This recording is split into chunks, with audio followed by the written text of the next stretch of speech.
Some drives are planned, and some just pull you forward 1 mile at a time. Today, I am heading into the Loess Hills to see where the road decides to take me. Leaving Des Moines behind, the land slowly starts to change. The roads stretch out a little longer, the towns get quieter, and the horizon doesn't feel so flat anymore. I always like this part of a drive, when you are not fully gone yet, but you can tell you are leaving something familiar behind. Passing silos, empty fields, and small towns that most people only ever drive through. It's a reminder of how much space there really is out here.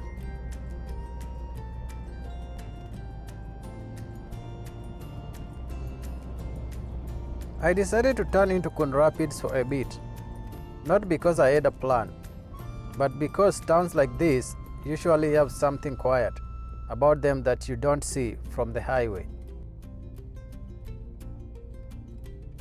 It's the kind of place where things move slower, where you can imagine growing up knowing everyone on the block, and where a road doesn't rush you out. Driving through other towns, I don't stop. I just pass through, watching how each town blends back into open land almost as soon as it appears. This is where things change. The pavement ends and the gravel begins, and you can feel it immediately. The sound changes, the steering changes, the drive demands more attention. Winter strips the Loess Hills down to their bones. No green to soften the lines, just gray grass, bare trees, and sunlight cutting across the land at a low angle. It's quiet out here, but not calm. The wind never really stops. Level B roads aren't your average scenic drive. These are maintenance minimum roads, narrow, steep, uneven, and completely exposed to the elements. You feel every moment on a road like this, the car shifting left, then right, the suspension working harder than it ever does on pavement. This isn't a road you rush, it's a road you respect.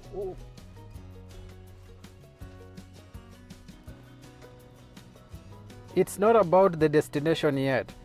It's about letting the road do what it does best, carry you forward. If you are coming out here in winter, warm layers aren't optional.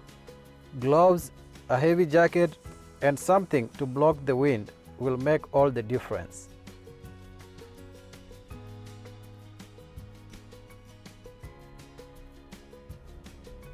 The cold hits differently out here. The wind cuts straight through the hills, and when you see a river frozen solid beside the road, it really sinks in how isolated this place can feel. Beautiful but unforgiving. Even stepping out of the car, the cold takes over fast.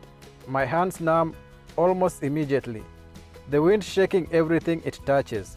It's one of those moments where you realize nature is very much in charge out here.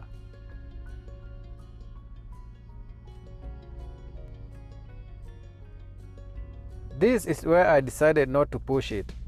The road keeps going, narrow, uneven, and more exposed. And sometimes the smartest move isn't to continue, it's to turn back. One advantage of driving a small car out here is flexibility. On a road like this, being able to make a careful U-turn can be the difference between a story and a problem.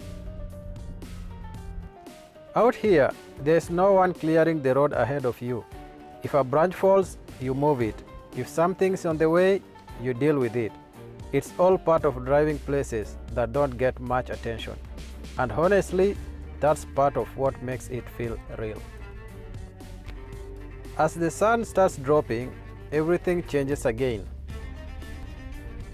The light hits the hills just right, long shadows stretching across the road, turning the landscape golden for a few quiet minutes. It feels like the hills are exhaling. Eventually, the B road gives way again and drive smooths out. The tension eases, but the feeling stays. The road toward the Loess Hills viewpoint glows in the last light of the day. The hills rise and fall beside me, grass and trees catching the sun, just long enough to leave an impression before night takes over. I park, step out, and walk toward the overlook. As the light fades, it's quiet, cold, and completely still. As the sun disappears, the hills settle into shadow, and that feels like the right place to end this drive. Some roads don't need an ending, they just need to be experienced, and the Loess Hills are definitely one of them. Thanks for riding along with me and taking in these views. It really means a lot. If you enjoyed this journey, feel free to leave a like or a comment and let me know what stood out to you.